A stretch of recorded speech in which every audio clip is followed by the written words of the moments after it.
This is the first video where we're going to expand a logarithmic expression.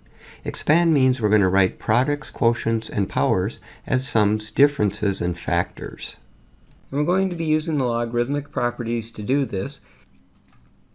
I'll do this first one so you can see how it's going to work. The first thing I need to do is look at the argument of the logarithm. And notice all the operators. In this case, there's just a multiplication.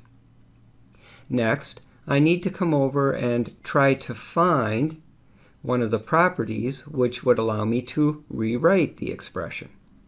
So here I'm taking log base 9 of a product, and I notice that over here the logarithmic property 5 tells me that if I am taking the log of a product, I can rewrite that as the sum of the logarithms. And so my first step would be to rewrite log base 9 of the product 9x as two terms. Next, I need to look at each term individually and see if I can continue rewriting the term. This first term matches this property, property 2, and that tells me I can replace the first term with the number 1.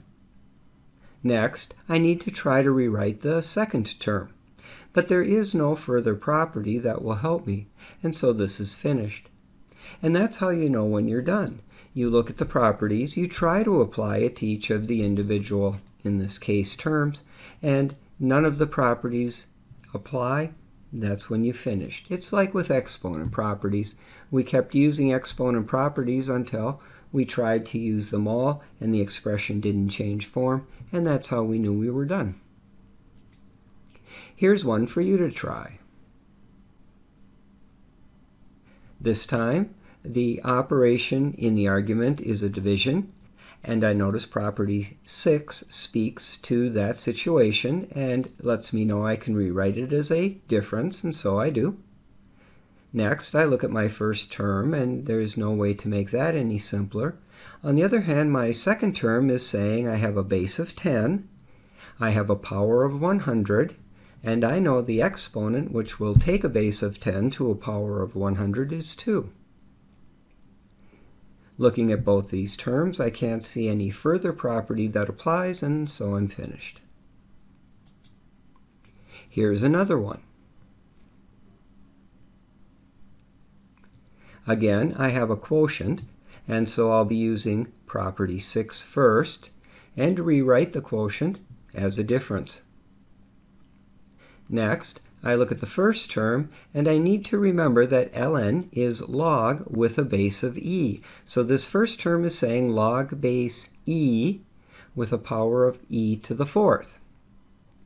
That matches property 4.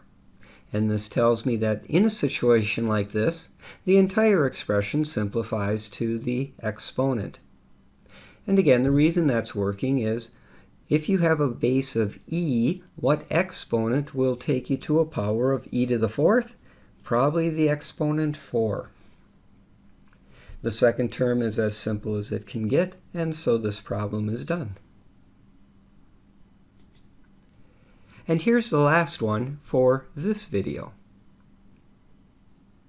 First, I need to rewrite the argument from radical form to exponential form. And that's because you'll notice none of our properties deal with radicals.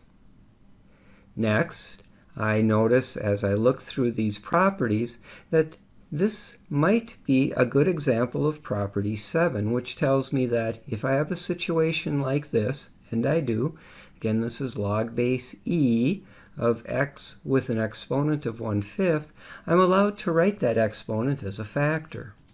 So I rewrite the expression, and I try to find another property that applies, and there isn't any, and so this is now finished. Notice that this says 1/5 times the natural log of x. In the next video, we're going to continue using the properties, but our arguments will become more sophisticated.